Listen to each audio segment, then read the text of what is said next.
All right, so I'd like to just share a little bit about Healthy and Holy, maybe a little bit of our brand story, let you know where this was even thought of or how it came about.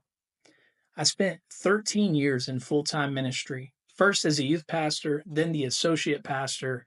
And in that time and season of ministry, I encountered people from every different walk of life.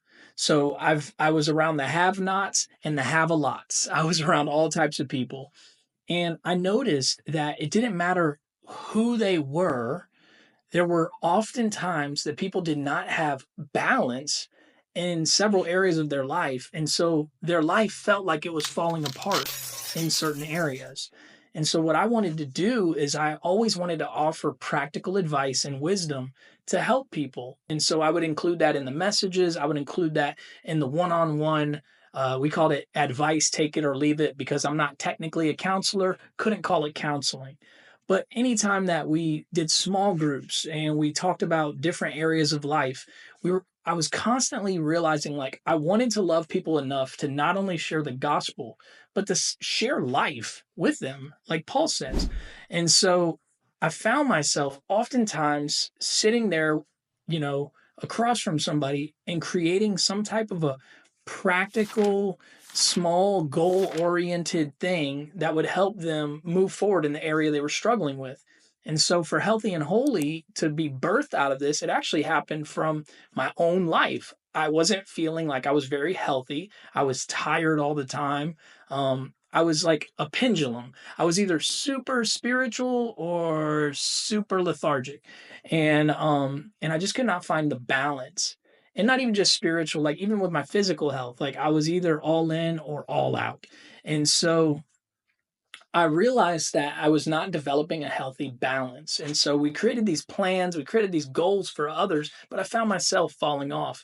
And what I started to realize is it kind of hung around five key areas of my life, right? Faith, which is the foundation of who I am, what I believe determines how I behave and how I live. And it is a cornerstone to who I am. And so faith is my foundation. And we know that a building that doesn't have a strong foundation, it's going to be bad for it. And so faith is my foundation. And so I wanted to make sure I had a solid faith, and that faith was the priority of what I did in life, what I pursued in life, because that would ultimately define all these other areas of my life. Well, then there's family. And family is not just something you're born into, family is something that you fight to create. And so many times people don't realize this, but there's a lot of friends that often become like family, and we call them family. So I believe family is actually the godly community that God surrounds you with. Scripture says that God places the lonely in families. A lot of times that's our family, friends that become like family. And so we need that community when it comes to living life on purpose and living by faith, having that accountability, but also that encouragement, that extra push towards our goals and dreams and things that God's put on our hearts. That's what our community can often help us with. And then we have our fitness. Fitness is really about just taking care of the body that we've been given. We only get one. It's so funny. I watch people, and I do this too. We'll detail our cars. We will clean the tires, the rims. We'll vacuum out all the interior, and we'll scrub the little cup holders, and we will clean up our cars and wax and buff and polish and all these things and make our car look amazing. And the crazy part is you can always get another car. Maybe not like always, like the next day, but it's possible to get another car down the road. But we take such good care of a car, and our body is a one-time vehicle. It's one vehicle that we get in this life to pursue our purpose and to go after our goals and dreams. If we don't take care of that, we don't get another shot. And so we believe fitness is important, taking care of ourselves. And then finances. Finances is one of those things that I know people get all tripped up on. Christians are going to talk about money. It's okay to have money, just don't let the money have you.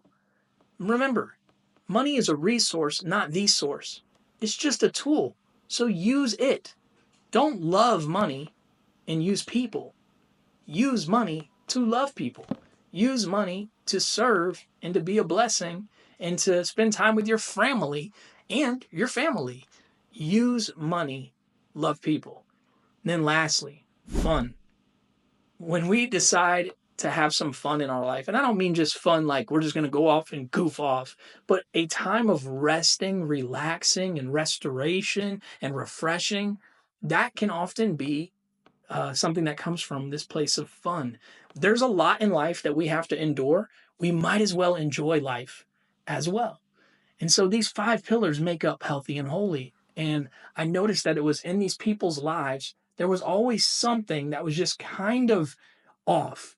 Whether it was finances for the person who was the have a lot, finances were like their God. It was their main thing. If they didn't have money, they didn't have happiness, they didn't have contentment, they didn't have respect, just so much stuff. But then you also had the have nots who money was a god to them. They never had enough, so therefore they couldn't be happy or content.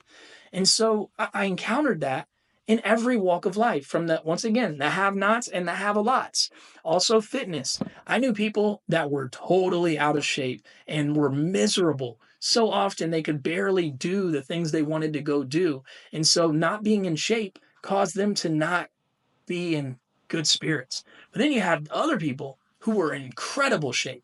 They were like training to be Olympians or something. But here was the deal: they gave so much time to the gym, so much commitment to the gym, that their time with their family suffered.